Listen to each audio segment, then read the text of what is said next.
Dear students, तो question number 2 जो है हमारे पास है, what number is multiplied to make the sequence. क्या नंबर हमारा मल्टीप्लाई हो रहा है कि ये सीक्वेंस बन रहा है। हमारा फर्स्ट पार्ट हमें दिया गया है 3, 6, 12 और 24। तो हमने इसमें ये बताना है कि इसमें कौन सा नंबर जो है वो मल्टीप्लाई हो रहा है जिससे ये सीक्वेंस जो है ये तरतीब से बन रहा है। We can see from the sequence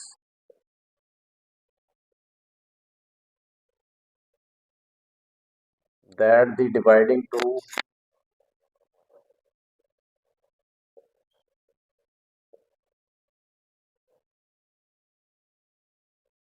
we get the previous term.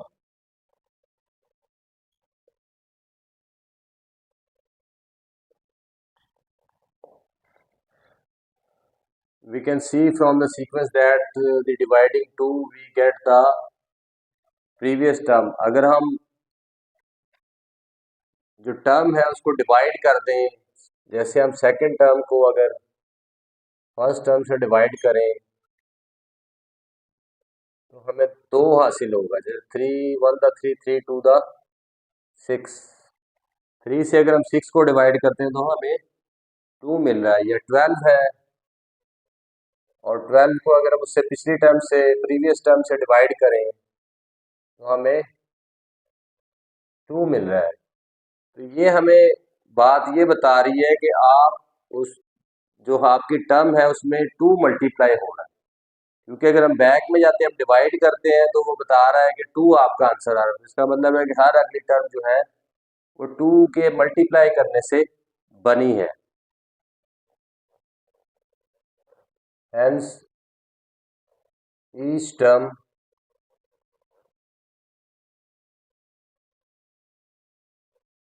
is multiplied by 2।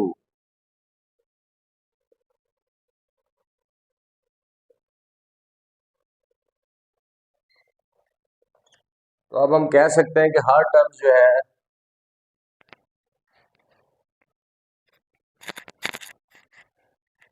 तो अब हम कह सकते हैं कि hence each term is multiplied bye 2, कि हर टर्म में 2 मल्टीप्लाई हो रहा है। क्योंकि अगर हम पीछे की तरफ जाते हैं तो 12 को 6 से डिवाइड करते हैं तो हमारा 2 आ रहा है, और 6 को 3 से डिवाइड करते हैं तो 2 आ रहा है। मतलब ये बैक की तरफ पीछे की तरफ अगर हम सफ़र शुरू करते हैं तो डिवाइड करते हैं तो हमारा आंसर 2 आ रहा है। तो इसका मतलब है कि अगर आगे की तरफ सफ़र करेंगे तो उसका उलट होगा। पीछे की तरफ जाने से डिवाइड 2 हो रहा है तो आगे की तरफ जाने से मल्टीप्लाई 2 होगा। तो इस तरीके से हमने ये अंदाज़ा लगाया है कि इसमें जो है हर दफ़ा टर्म में 2 मल्टीप्लाई हो रहा है। अब हम इसका टेबल बनाएंगे और हम इसको प्रूफ करेंगे। तो प्रूफ करेंगे, प्रूफ में हम कहेंगे जी फर्स्ट टर्म हमारी है 3। क्या है? 3 है हमारी फर्स्ट टर्म। तो हमने सेकंड टर्म जब बनानी है हम कह रहे हैं जी कि फर्स्ट टर्म के साथ आप अगर 2 मल्टीप्लाई कर दें तो हमारी सेकंड बननी चाहिए। सॉरी, 2 मल्टीप्लाई करना।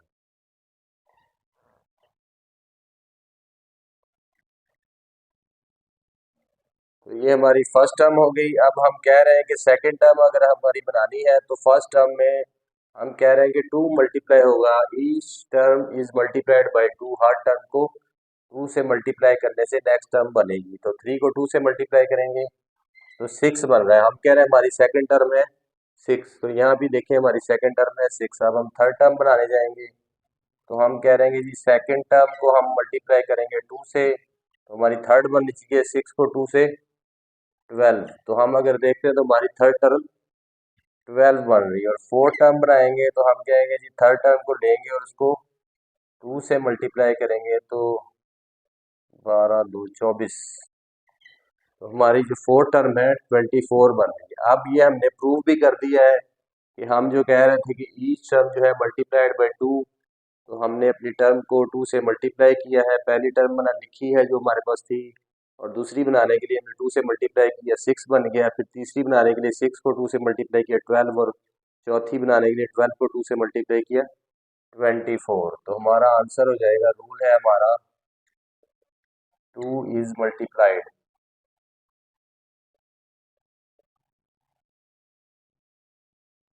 तो ये हमारा आंसर हो जाएगा। यही अब जो सवाल किया था उन्होंने कि क्या नंबर जो है वो मल्टीप्लाई हो रहा है जिससे ये सीक्वेंस बन रहा है, तो हमने कहा कि 2 जो है वो हमारा मल्टीप्लाई हो रहा है।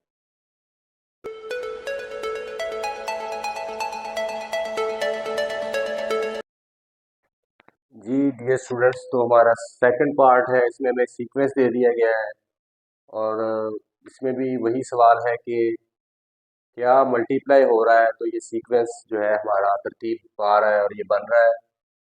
तो सबसे पहले तो हम इनका जो है वो डिफरेंस निकालेंगे, क्या डिफरेंस है। तो इसमें हमें क्योंकि पता है कि ये मल्टीप्लाई हो रहा है, तो हम सीक्वेंस को देख रहे हैं, वी कैन सी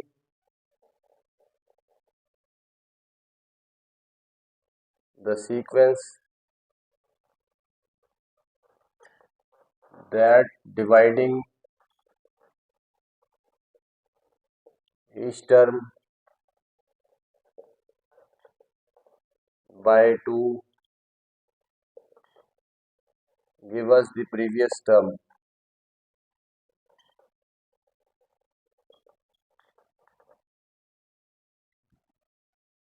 तो हम इस सीक्वेंस से देख रहे हैं कि अगर हम इसको 2 पे डिवाइड करें एक टर्म को, तो हमें पिछली वाली टर्म मिल जाती है। जैसे 20 को 2 से डिवाइड करें तो हमें 10 मिल जाएगा, और 10 को 2 से डिवाइड करें तो 5 मिल जाएगा।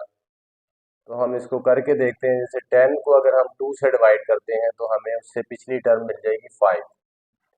10 को हमने 2 से डिवाइड किया तो हमें 5 मिल रहा है, मतलब उससे पिछली टर्म मिल रही है। और ऐसे ही 20 को अगर हमने 2 से डिवाइड किया है तो हमें क्या मिलेगा, 2 10 द 20।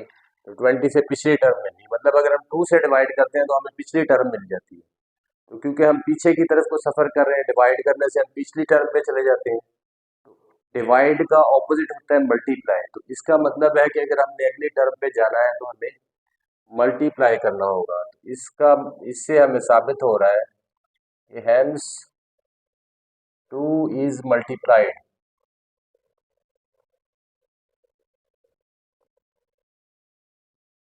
Bye each term. अब हम कह सकते हैं कि 2 मल्टीप्लाई हो रहा है हर टर्म के अंदर, तो हमारी अगली टर्म बन रही है। ये हमने कैसे इसको साबित किया है कि हमने एक टर्म को लिया और हमने उसे 2 से डिवाइड करके देखा तो हमारी पिछली टर्म बन गई। फिर उससे अगली वाली को लिया 20 को और उसको 2 से डिवाइड किया तो 10 बन गया, उससे पिछली। ऐसे ही अगर 40 को लें और 2 से डिवाइड करें तो 20 बन जाएगा, वो उससे पिछली। यानी अगर हम 2 से डिवाइड कर देते तो पिछली टर्म बन जाती है। तो इसका मतलब है कि अगर हमने अगली टर्म पे जाना है तो पहले हम डिवाइड करके पिछली पे जा रहे हैं, तो उसका ऑपोजिट हमें करना होगा, यानी हमें मल्टीप्लाई करना होगा, तो हमारी नेक्स्ट टर्म बन जाएगी। तो हम कह सकते हैं कि 2 जो है वो मल्टीप्लाई हो रहा है हमारी हर नेक्स्ट टर्म में, और उससे हमारी नेक्स्ट टर्म बन रही है। तो अब हम इसको प्रूव करेंगे। प्रूव करने के लिए हम टर्म लेंगे, जैसे हमारी A1 है जी 5। तो हम ये कह रहे हैं कि 2 मल्टीप्लाई होने से हमारी नेक्स्ट टर्म बनती है। तो हम A2 बनाएंगे, हम कहेंगे जी हमने पहली टर्म ली और उसमें 2 मल्टीप्लाई किया और हम देख रहे हैं कि हमारी 10 बन गई, और सेकंड टर्म भी हमारी 10 ही है। अब हम और इसको मजीद देखते हैं, हम कहते हैं ये 3 बनाना है, तो हमने सेकंड वाली टर्म ली और उसको 2 से मल्टीप्लाई किया तो हमारी 20 आ गया, और ये हमारी ये 3 थर्ड वाली रकम बिल्कुल एज इट इज़ 20 आ रही है। अब हम 4 लेंगे, A4, तो हम कह रहे हैं जी हमने 20 लेके उसको अगर 2 से मल्टीप्लाई करें तो हमारी फोर्थ वाली रकम, क्योंकि ये थर्ड वाली है हमारी रकम, तो ये थर्ड वाली को लेंगे और 2 से मल्टीप्लाई करें तो हम कह रहे हैं कि 4 बननी चाहिए, फोर्थ वाली बननी चाहिए। 20 को 2 से 40, तो हम ये देख रहे हैं कि ये हमारी फोर्थ वाली भी बिल्कुल एज इट इज़ 40 बिल्कुल मैच हो गई है। तो हमारा ये जो रूल हमने निकाला है ये बिल्कुल दुरुस्त है। उसके मुताबिक हमने इसको प्रूव कर दिया है, खुद से बना के दिखाया है कि फर्स्ट टर्म को लेके हमने सेकंड टर्म के 2 से मल्टीप्लाई करके बनाई, फिर सेकंड वाली को लेके 2 से मल्टीप्लाई करके थर्ड वाली, फिर थर्ड वाली को लेके फोर्थ वाली बनाई। तो अब हम लिख सकते हैं कि जो रूल है हमारा, यहाँ पे जो आंसर है कि 2 इज मल्टीप्लाइड हम कह रहे हैं कि भाई टू जो है ये हम हर दफ़ा मल्टीप्लाई कर रहे हैं और हमारी नेक्स्ट टर्म बनती जा रही है। तो इसके साथ ही हमने अपना ये सेकंड पार्ट जो है कम्प्लीटली तौर पर सॉल्व कर लिया है। दोबारा रिव्यू करते हैं। हमें ये सीक्वेंस दिया गया था। सबसे पहले हमने ये पैटर्न में से ही देखा कि हमारी जो है 10 को हमने लिया और 2 से डिवाइड किया, तो हमने कहा जी हमारा 5 यानी पिछली टर्म आ रही है। फिर हमने 20 को लिया और 2 से डिवाइड किया और हमारा उसका आंसर 10 आ गया, यानी कि उससे पिछली हमारी टर्म आ गई। तो हमने देखा कि अगर हम 2 से डिवाइड करते हैं तो हम पिछली टर्म में चले जाते हैं। तो इसका मतलब है कि अगर एक टर्म से हमने अगली टर्म में जाना है तो इसका हमें ऑपोजिट करना होगा। पहले हम डिवाइड कर रहे थे 2 से, तो इसका मतलब है 2 से मल्टीप्लाई करेंगे तो हमारी नेक्स्ट टर्म बन जाएगी। तो हमने ये रूल यहाँ पे डिस्क्राइब किया। हमने कहा जी hence 2 is multiplied by each term, के हर टर्म में 2 मल्टीप्लाई होके अगली टर्म बन रही है। हमने उसको प्रूव किया, यहाँ चार्ट बनाया। सारी ये टर्म जो है हमने एक टर्म ली और उससे अगली टर्म बनाई और तीसरी बनाई, चौथी सारी टर्म बनाई और हमने ये उनको जवाब दिया है कि भाई 2 इज मल्टीप्लाइड, कि हर टर्म को बनाने के लिए हमें 2 से पिछली टर्म को मल्टीप्लाई करना पड़ रहा है। तो इसके साथ ही हमारा ये जो है सेकंड पार्ट सॉल्व हो चुका है।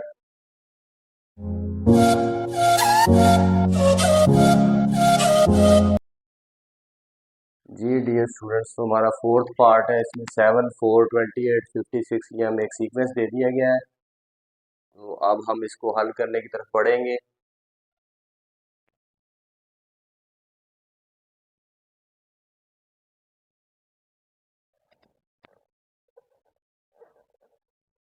Here we see that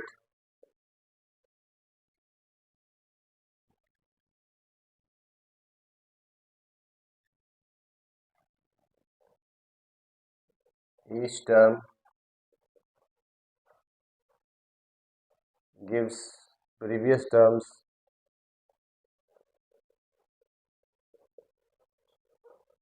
when we divide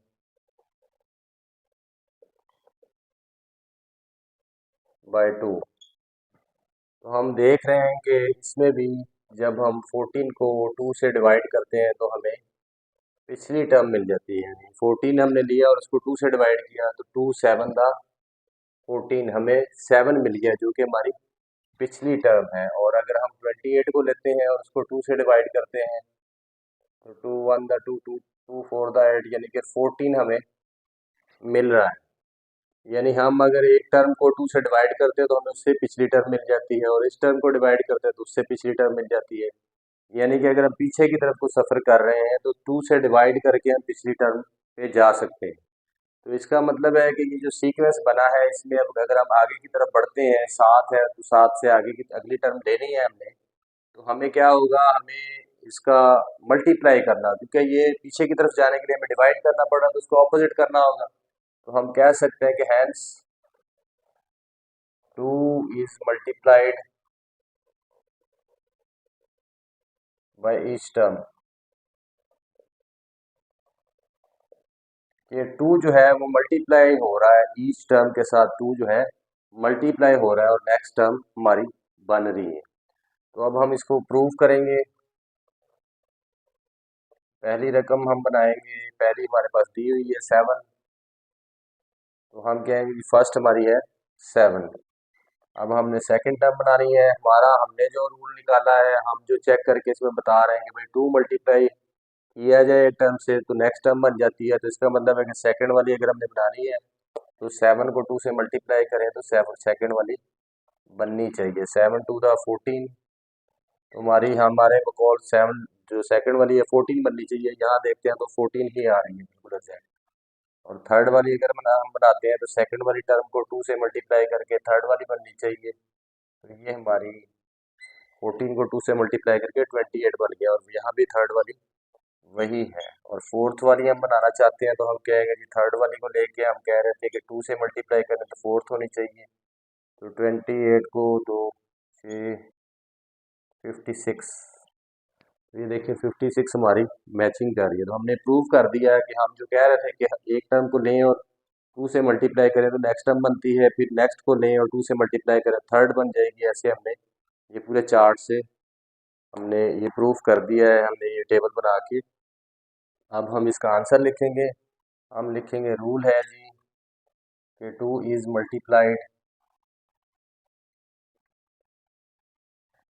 in each term, her term में 2 मल्टीप्लाई हो रहा है।